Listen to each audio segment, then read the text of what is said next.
that is saying the exact opposite of what she thought, run by someone not even in our department. I tell her the accurate grand total and show her how I got there with a simple table and some screenshots that I had of the original shared spreadsheet. She asks for access and I tell her it's been deleted. I explained why and even showed the meeting notes where she had approved its use after viewing it. She denies any knowledge of it but wants it back. I said it would take me 2 to 3 days to make it again due to my workload increases, and I saved a copy of the template, but no way am I telling her that. This will give me breathing room to get the backlog out of my queue while she thinks I'm working on it. Let her sweat through that executive meeting knowing every figure is wrong and no one is saving her butt in this team anymore.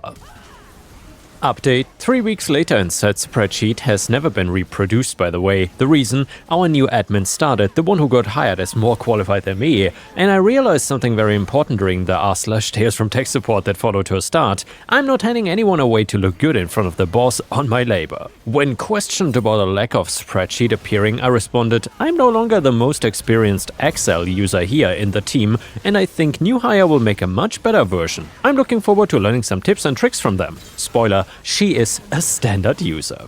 And yeah guys, by the way, if you enjoy these malicious compliance, toxic boss stories, then please don't forget to like the video and maybe even subscribe to the channel if you want to see daily uploads. Thank you so much for your support. The next one is another fantastic malicious compliance story. This one is titled, How My Toxic Karen Boss Destroyed the IT Department.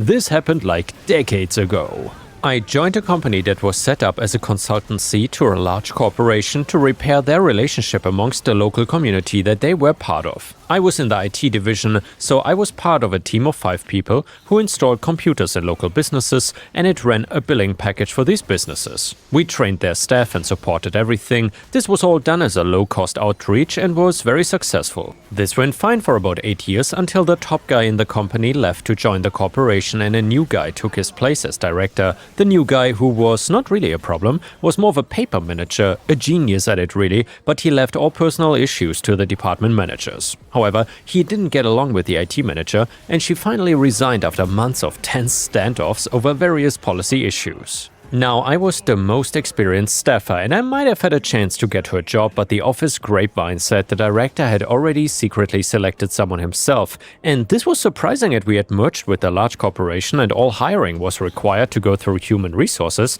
but he wanted to be able to replace our manager instantly. So he had been grooming the replacement, so the moment she resigned in a fit of anger during a meeting, he had her replaced right away.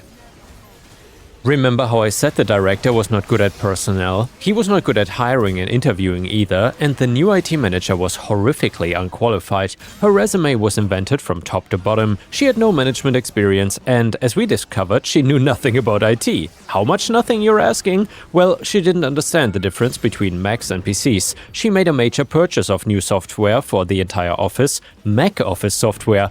And for context, we ran MS-DOS on PCs at the time. Although Windows 95 had come out a few years earlier, we were locked into IBM PCs with DOS-based applications on a contract with IBM.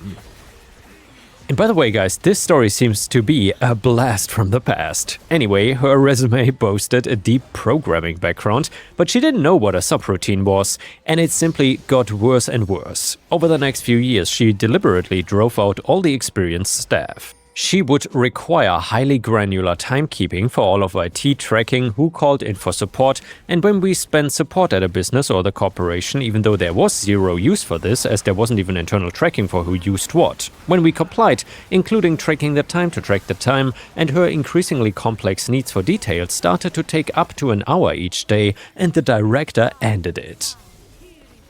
She also routinely took personal credit for projects done by her department with no acknowledgement of the actual individual who performed the work. One by one, my coworkers left to other jobs, and in one case, she framed one guy for a failure she caused and got permission to fire him.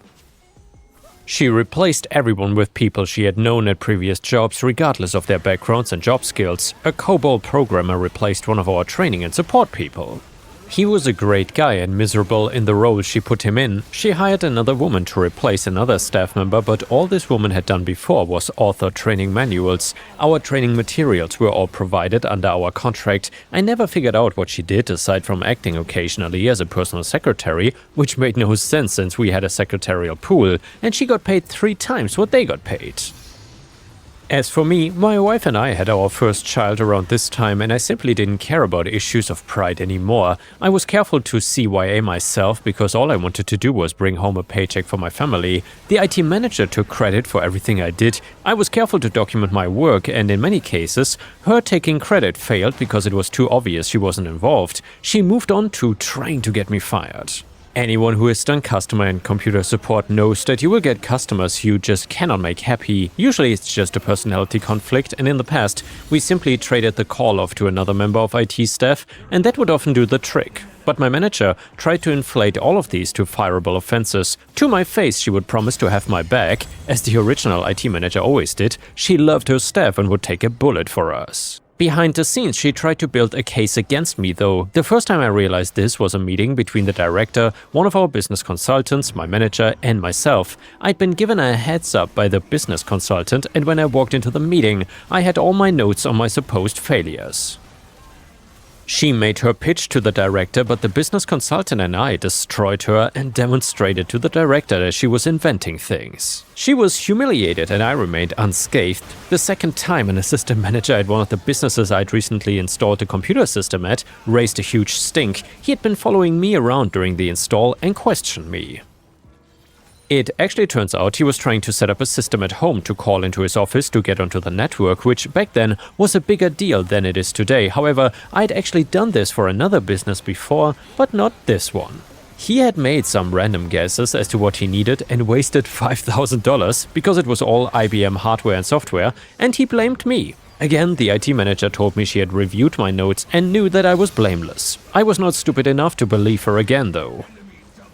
I got the business consultant to go to the head manager at this business and ask about this. It turned out the assistant manager there had never requested remote access internally, and the entire staff there supported my version of events. Of course, my manager once again had tried to escalate this to a major failure. Remember those detailed notes and timekeeping she had wanted? Well, even though the ridiculous depth of them was gone, I still kept them. She called another meeting, and this time inviting senior management from the corporation as well. It was another embarrassing moment for her. I refuted all the claims made by her and the assistant manager of the business, and with documentation. My good friend, our business consultant, backed it all up, and the cherry on top, the head manager of the business called the senior management at our corporation to apologize for his assistant manager and to praise my work. My manager looked like the idiot she was, all because I continued to comply with the task/timekeeping she originally instituted to drive the old staff out. Now, she kept her job mainly because our director would have to explain why he hired someone so clearly unqualified, and he couldn't because he violated HR policy to do so,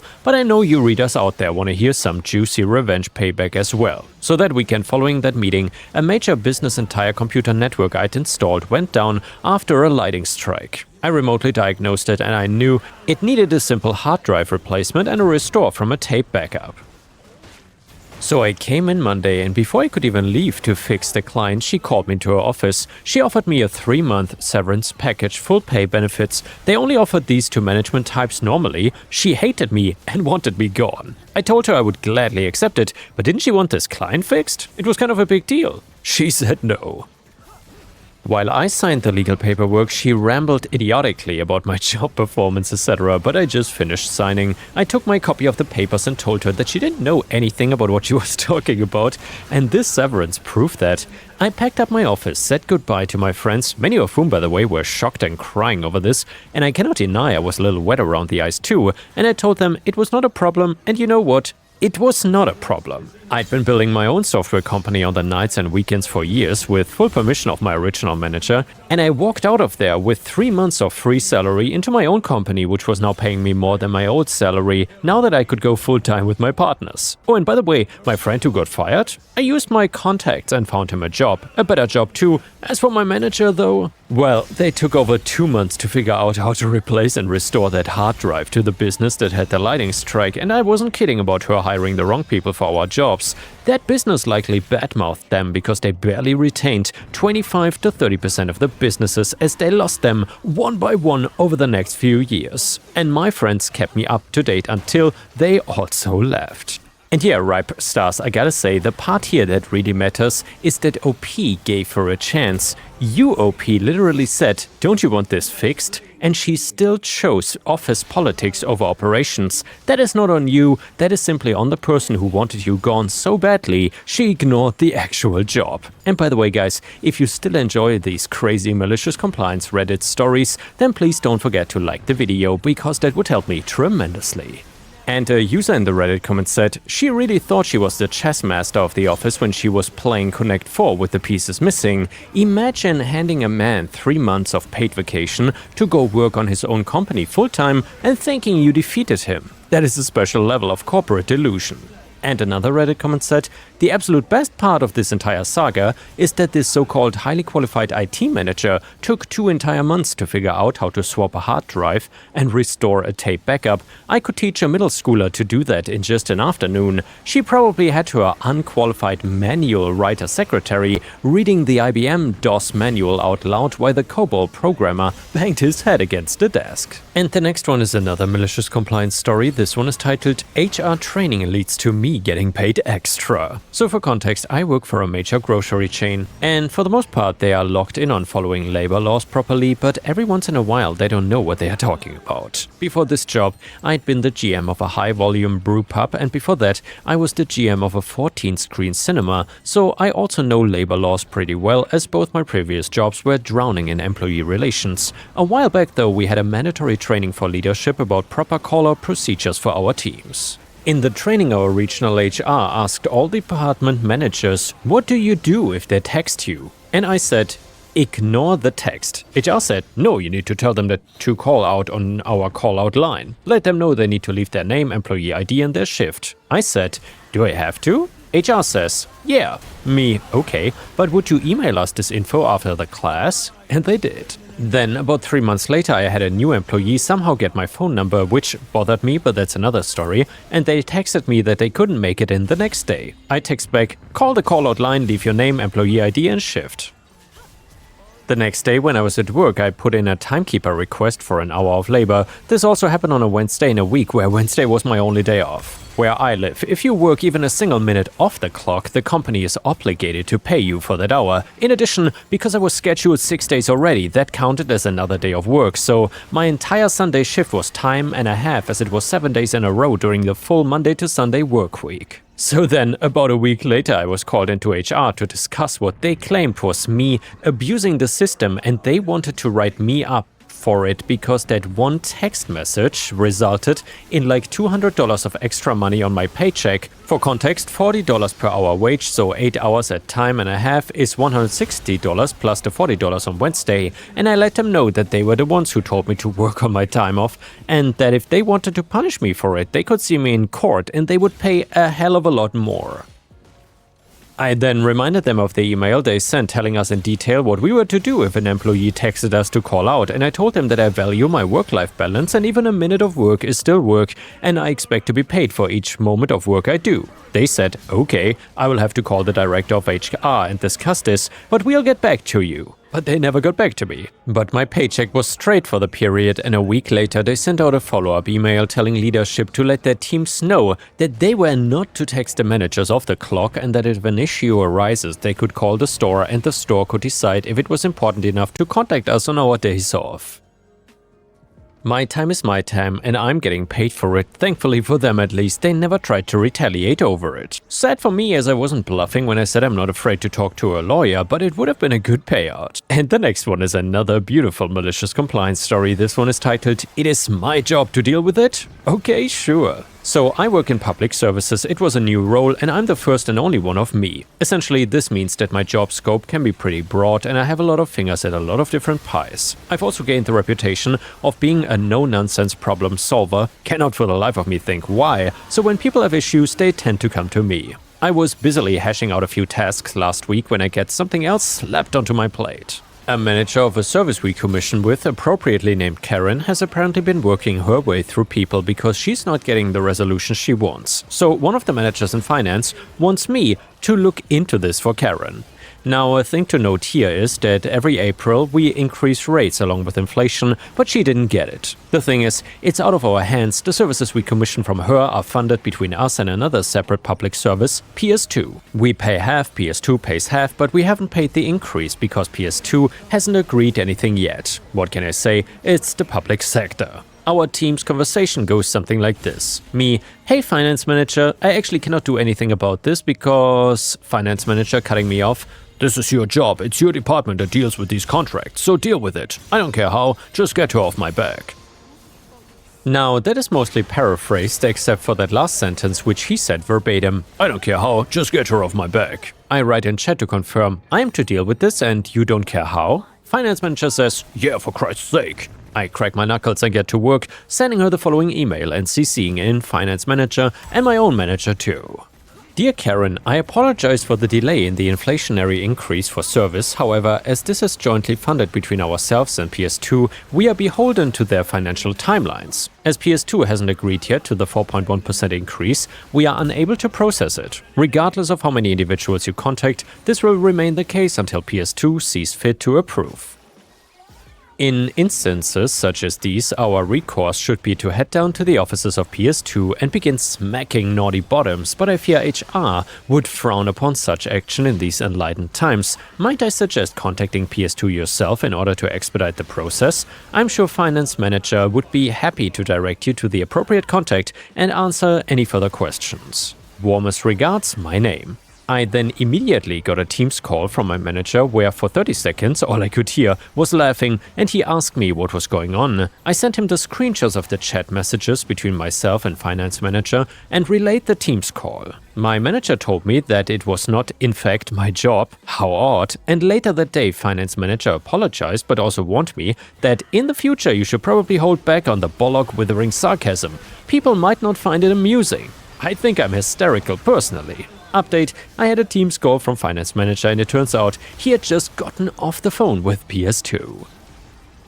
They had called him asking who the hell Karen is and why they received 41 separate emails from her in the past week. It seems like someone set that particular pitbull onto PS2, but whoever that person was must have made a terrible, horrible error.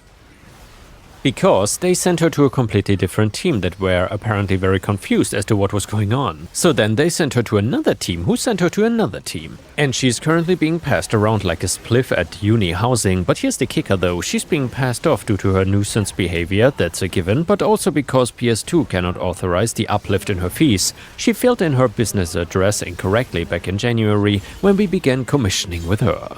We got one address, PS2 have another, meaning that PS2 systems have flagged this as a discrepancy, and she's so busy demanding her money that she's not responding to the urgent emails that the PS2 team have been sending out. There does not seem to be an end in sight. Absolutely astounding, no notes, 10 out of 10. And the next one is a brilliant malicious compliance story which is titled The Case of the Hourly IT Workers. So I worked in IT at a large non-technical company. As is normal in IT, there were crisis patches and new software installs where it was all hands on deck for 16 hours and other times when everything was humming along and there was not a lot of work to do. Old boss understood this well. When we had to work late into the evening, he was fine with us coming in late the next day, leaving early, or even if a couple people didn't come in at all, as long as we rotated who got to stay home, so that there was always some coverage. We were all salaried exempt, but overall the hours were fair despite the occasional very long days. So then new boss comes in from a non-IT background and sees this system and decides everyone will be hourly and worse, works at hours. If we were 10 minutes late, we had to use 10 minutes of PTO or be docked pay for the time rather than just staying 10 minutes late. He also declared there would be zero overtime. This worked for like a week. It was slow and the people would normally leave an hour early,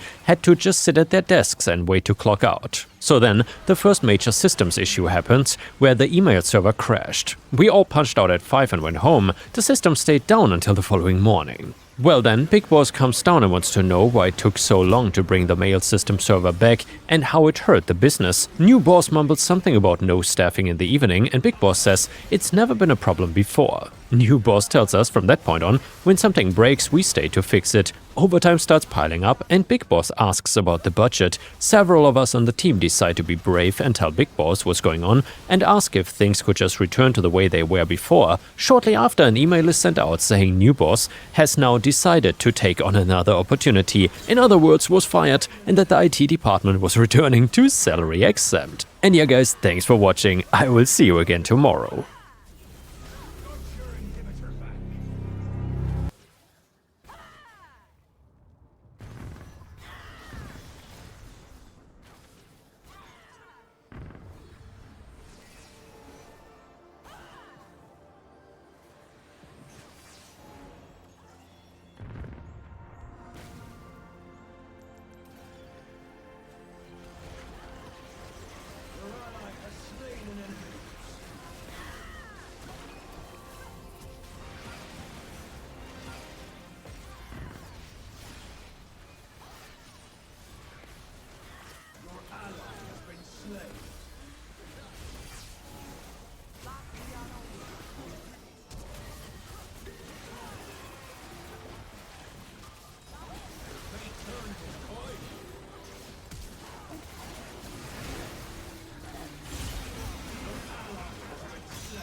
An enemy has been slain.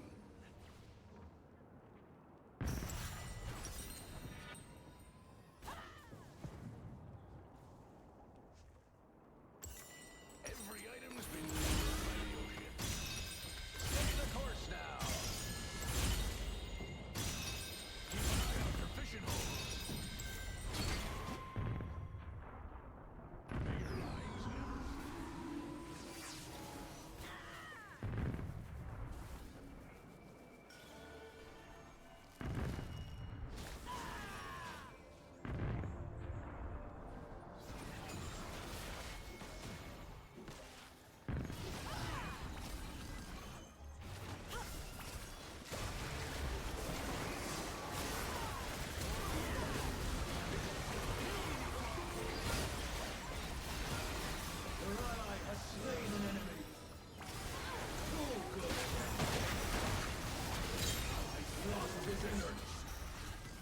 Enemy double kill. Your